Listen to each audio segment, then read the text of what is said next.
Since appearing in his first movie in 2002, Kevin Hart has become one of the most well-known and money-generating names in the comedy and film industries. Whether you know him from his stand-up specials, his cajillion movies co-starring with some of the world's most talented actors like Will Ferrell, Dwayne Johnson, and Bryan Cranston, or from his intense Netflix drama where he starred alongside Wesley Snipes, the fact is, no matter who you are, no matter where you are, no matter what country you live in, you've definitely heard his name. At only 42 years old and with an estimated net worth of $215 million, he's financially caught up to some of the hardest working black comedians of today, like Eddie Murphy, who has an estimated worth of $200 million, and Steve Harvey, who has an estimated net worth of $280 million. But while many comedians have their 15 minutes of fame, they reach their prime and then slowly fizzle out, Kevin Hart is insulating himself and securing a wealthy future,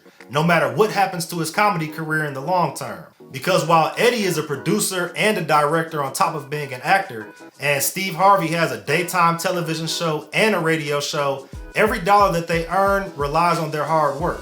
But Kevin Hart, on the other hand, has quietly built a portfolio that will earn money for him for years to come. And he's done that by investing in promising startups across a number of industries. And those investments very well might push him into the billionaires club over the next few years. In this video, we're going to discuss exactly how Kevin Hart transitioned from being a world-known comedian and actor to one of Hollywood's most successful startup investors.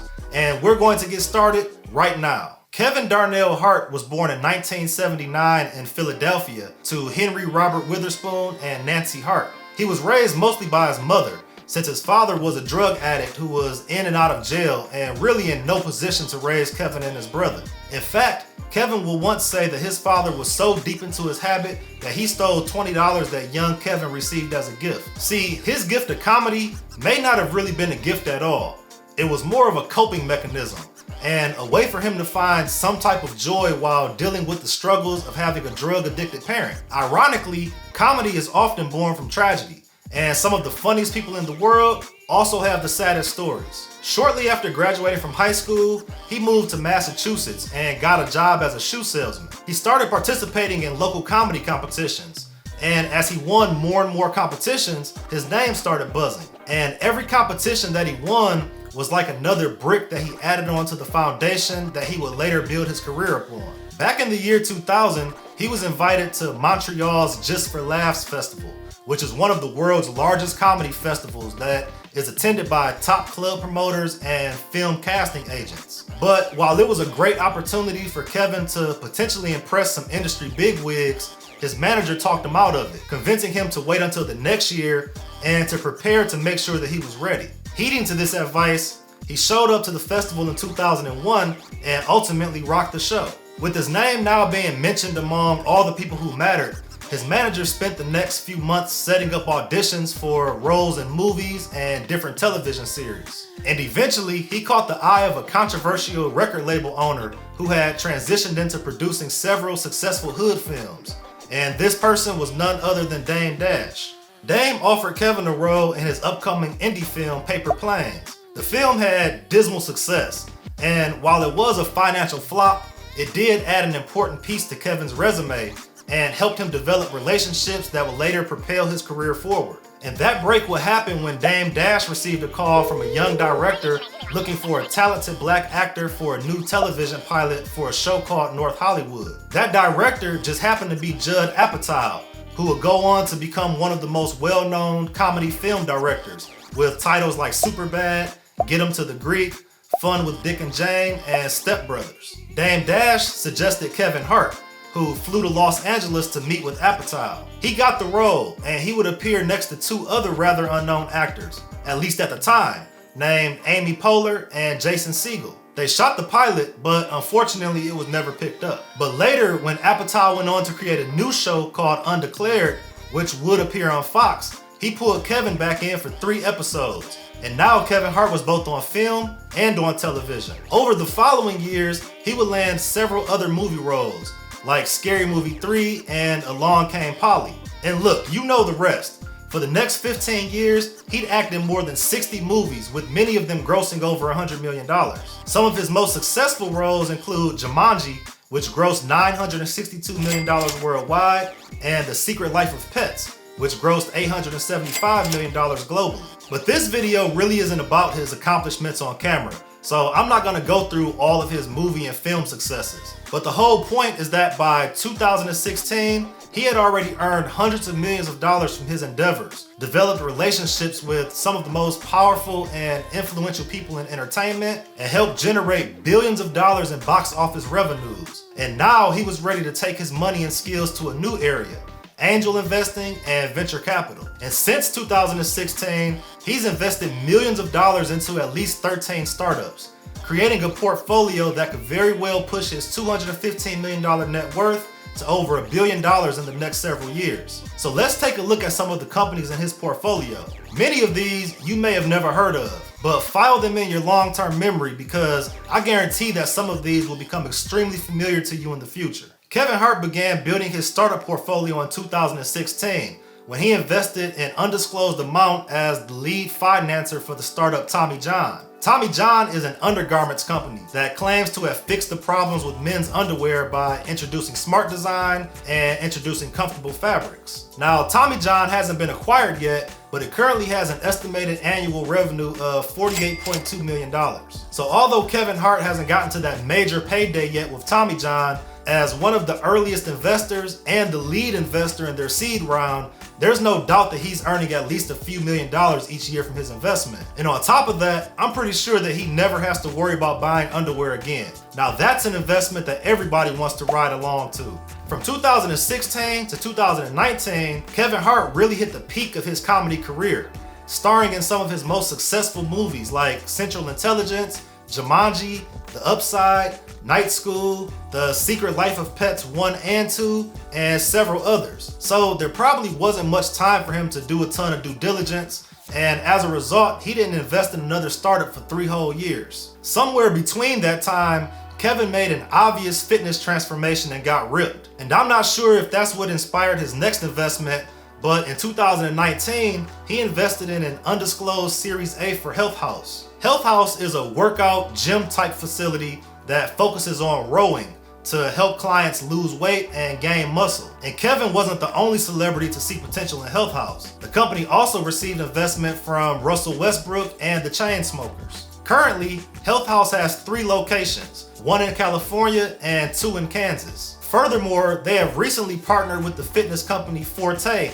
to offer live streamed workouts online, which enables them to widely expand their reach and adapt to a post-pandemic market. Health House is an early stage business, and really it's still scaling, so they don't have a ridiculous valuation yet, and they aren't in the position to make a profitable exit yet either. The upside is that the virtual fitness market is the fastest growing fitness sector, with an expected growth of 640% between 2021 and 2028, according to Run Repeat. So this new Forte partnership could help catapult them to the top of the fitness market. In 2020, Kevin Hart joined Jay-Z's Marcy Venture Partners and 11 other investors to fund a $20 million Series B round for a startup called Hungry. Hungry is a national platform for top chef-made food production and delivery services, including business and event catering. Currently, the company operates in 9 of the biggest US cities and partners with over 150 top local chefs. All in all, Hungry has raised more than $62 million to date, with numerous celebrity investors, including Terry Crews, Issa Rae, Lonzo Ball, and Deontay Wilder, among others. The company is still rather new and hasn't made an exit, but they've started acquiring several other businesses, including Local Store, Ripe, and Nature Box. Food is always going to be necessary at any event, whether there's a death at a funeral or even the prom at your night school. And that's why Hungry was an amazing long-term investment for his portfolio. Also in 2020, he was the sole investor for a Detroit-based beverage company called Ellis Island Tea. Ellis Island Tea is all natural and follows a recipe inspired by the founder's Jamaican great-grandfather, who moved from Ellis Island to America more than a century ago. It's made with several natural ingredients and herbs, including hibiscus, giving it a much different taste than its competitors. Now, there's no information available regarding how much he invested or how much the company is worth today. However, the company is quickly growing its presence and already has its products on the shelves at Walmart, Target, and CVS. But 2021 is where Kevin Hart really started building up his portfolio, investing in 6 different startups within the year. Now, I'm not gonna go over all of them in detail, but let's talk about some of the most significant ones. First, he participated in a $6 million seed round for Pear Pop, along with 21 other investors like Mark Cuban, P. Diddy, Kevin Durant, Amy Schumer, and Gary Vee. Pear Pop is a marketplace for social collaborations between musicians, craftspeople, chefs, and others. Then there was an angel round for 8 Sleep, a sleep technology company that produces mattresses and other products that boost your recovery through personalized bed temperature, health monitoring, and digital sleep coaching. Back in March, 8 Sleep acquired Span Health, a fitness tracking app that makes health recommendations to users. Later on in 2021, Kevin Hart participated in the Series C raise, where they secured over $86 million from 16 investors. Now, I don't know what their valuation is today, but at the time of the deal, their pre-money valuation was $364 million. And after raising such a huge amount, I'm sure that their valuation grew substantially. And in my opinion, 8 Sleep is something like a business that has the markings of a unicorn. A few months later, he joined Nas and 8 other investors in a $3 million seed round for Versus Game, which is a gaming platform that allows users to make predictions by picking the outcomes of their favorite brands, celebrities, musicians, and companies. Basically, users make small wagers on their answers, and when they pick correctly, they win cash. The company has raised more than $7 million to date and has more than 7.5 million active users. I don't know Kevin Hart to be an avid rower, but there's something about rowing that he must like, because Health House wasn't the only rowing related startup that he invested in. In 2021, he also invested in Hydro's $135 million funding round with Aaron Rodgers, Justin Timberlake, and 5 other investors. Hydro is a consumer rowing machine that combines modern design with innovative technology to provide an effective full-body workout. In all, the company raised over $255 million in angel investment and venture capital. Hydro's valuation is unknown, but they are already in talks of going public once they reach a $1 billion valuation. And seeing that they already started exploring their exit options last year, it's pretty obvious that they're getting close. And since Kevin Hart was a major investor quite early on, it's likely that he owns a nice chunk of the business, which will make his portfolio value explode once the company goes public. In 2021, he also invested in Clean Coat, which creates sustainable and eco-friendly packaging like paper-based cartons and refillable glass bottles. Kevin and 13 other investors committed $25 million to fulfill the company's Series B round. Kevin Hart's final startup investment in 2021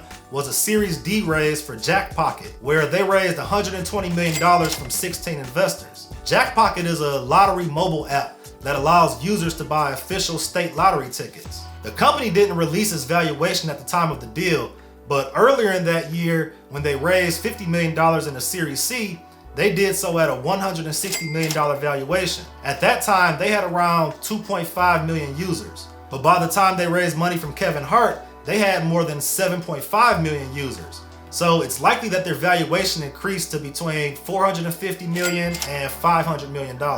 At this point today, we're only halfway through 2022, but Kevin Hart has already made 3 investments, including participating in an angel round for Black Sands Entertainment, which is a company that produces comic books and novels for an African American audience, a Series A round for Backbone, which is a platform for game streaming, and a convertible note for Koya, which produces plant-based protein drinks. The majority of Kevin Hart's startup investments came within the last 3 years, so it's really tough to say which of his investments, if any, will skyrocket the value of his portfolio. But since he's investing into several new and emerging markets, it's very likely that at least some of his investments will end in acquisitions, IPOs, and highly profitable exits. And it's those potential exits that could allow him to surpass the financial achievements of any other comedian in history. But he wouldn't be the only African American actor chasing the billionaire position by investing in fast tech growth startups. Will Smith is actually a couple $100 million ahead and has made almost 40 investments through his venture firm Dreamers VC. And if you haven't heard of his investments,